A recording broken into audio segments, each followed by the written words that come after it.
तो आज प्रोग्राम में सीसा मोम की बात हो रही है। अब जंग है सर, जंग। सब सीसा मोम मेरा कानपुर शहर का है। क्या बात है, मैं उसी शहर से हूँ। क्या बात है। तो आज ये रामपुर मॉडल भी समझना है और सीसा मोम मॉडल भी समझना है कि जिंदा रहना है तो हालात से डरना कैसा, जंग लाजिम हो तो लश्कर नहीं देखे जाता। आपके सामने चुनौती कितनी, अब जब जंग है ही तो लश्कर कितना बड़ा है, उसके पास क्या क्या ताकत हथियार है, क्या सोचना। जंग है तो है, लड़ो फिर। और ये चुनाव भी दरअसल ऐसा ही है। अब ये जो 10 उपचुनाव में, सर मैं गलत तो नहीं हूँ, शायद सबसे टफ सीट यही है बीजेपी के लिए।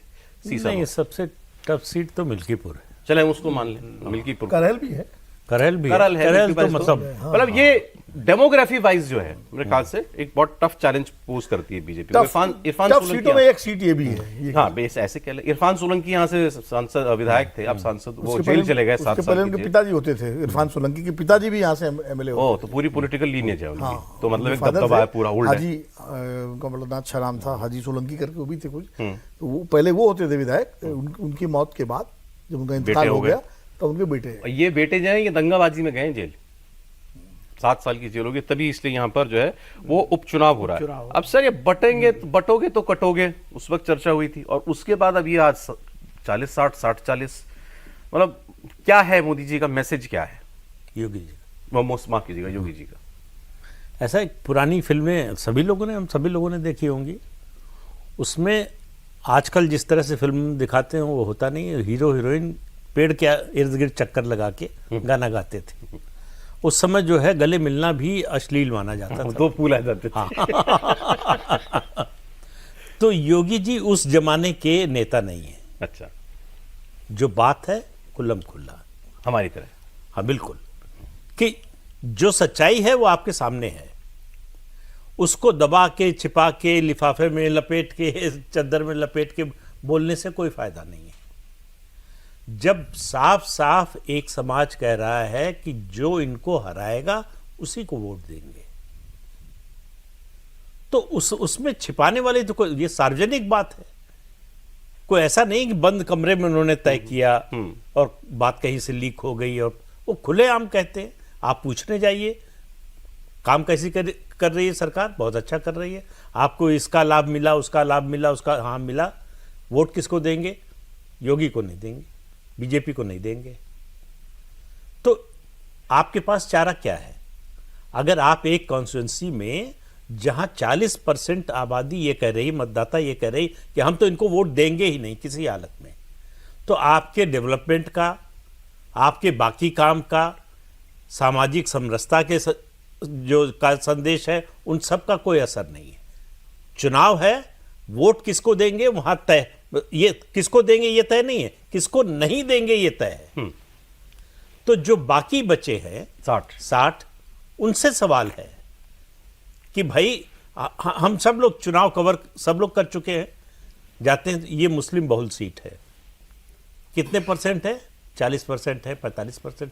कभी आपने सुना कि हिंदू बहुल सीट है? हिंदू तो बहुलता में है ही। हिंदू बहुल सीट ही ज्यादातर है। हाँ। केवल एक्सेप्शन के लिए मुस्लिम बहुल सीटें भाई, जहां 50% से ज्यादा किसी की भी आबादी हो जाए, तो वो ये एक किताब है कास्ट, केवल इतना ही नाम है, कास्ट है, वो जेएनयू के प्रोफेसर ने लिखी है। तो वेस्टर्न यूपी का उन्होंने उदाहरण दिया है कई, कि कहा जाता है कि ये जाट डोमिनेंट सीट है। तो उन्होंने परसेंटेज वाइज बताया किस कास्ट के कितने % वोट है। तो उन्होंने कैसे जाट डोमिनेंट हो गई सीट ये कोई होता है, ये ठाकुर डोमिनेंट है, ये ब्राह्मण डोमिनेंट सीट है। तो इस तरह से उन्होंने कहा उसका मतलब ये होता है कि वो साधन से संपन्न लोग हैं। अच्छा, वोट देते नहीं हैं, वोट दिलवाते भी हैं और वोट देने से रोकते भी हैं। ओके, इसलिए डोमिनेंट कही जाती है। आपने नई बात आप बताई हमको आज। हाँ। तो इसलिए जो है उन्होंने कहा कि कभी आपने सुना है किसी इलेक्शन कवरेज में किसी ने कहा हो कि ये दलित डोमिनेंट सीट है? भाई सच में नहीं बोलते, ठीक कह रहे हैं। जो रिजर्व सीट है वहां तो वो डोमिनेंट है ही। मतलब ये तो संविधान मान रहा है, आपका कानून मान रहा है, फिर भी ऐसी बात नहीं होती, क्योंकि उस तरह की एकता नहीं है, उस तरह का प्रभाव नहीं है, उनके पास उस तरह की सोशल कैपिटल नहीं है जो सवर्णों के पास है, मुसलमानों के पास है और ओबीसी में कुछ जातियों के, जो बड़ी जातियां हैं उनके पास है। जो खुद एक रहे, दलितों जो में, अति पिछड़ों में जो नहीं खुद है। खुद तो एक रहेंगे ही रहेंगे, बाकी हाँ। वोट भी इन्फ्लुएंस करेंगे। हाँ, ये एक लंबे समय तक था, वेस्टर्न यूपी में जाट दलितों को वोट नहीं देने देते थे। एक महिला के 2 बेटे थे, एक बेटे को मार दिया गया, दूसरे बेटे को पोलिंग स्टेशन लेके गई, इसको भी मार देना, भले ही वोट देगा ये। अच्छा। मायावती मुख्यमंत्री बनी है तब ये बदलाव शुरू हुआ है वेस्टर्न यूपी में। तो देखिए ये सब हमारे राजनीतिक जीवन की, भारतीय समाज की सच्चाइयां हैं।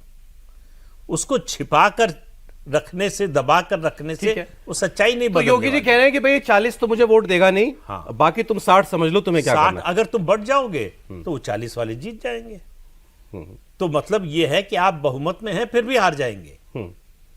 तो तय कर लीजिए, अगर आपको लगता है कि हमको हार जाना चाहिए तो हार जाइए। अब अखिलेश जी ने कहा ये तो कम्युनल अपील है, बटोगे तो कटोगे, ये तो डरा रहे हैं। भाई अखिलेश जी को तो कहने, उनको तो सबसे ज्यादा डर तो उन्हीं को है कि अगर एक हो गए ये जो है 60 है या 40 है, जो भी जितने भी है, समस्या तो वही। भाई पश्चिम बंगाल में क्या कहा जाता है कि कभी नहीं आ सकती बीजेपी। कितने परसेंट मुसलमान हैं? 30%। 70% हिंदू हैं, फिर भी बीजेपी को हिंदू पार्टी कहा जाता है, फिर भी हार जाती है। इसलिए कि हिंदू बटे हुए हैं, उस तरह से वो पॉलिटिसाइज्ड नहीं है।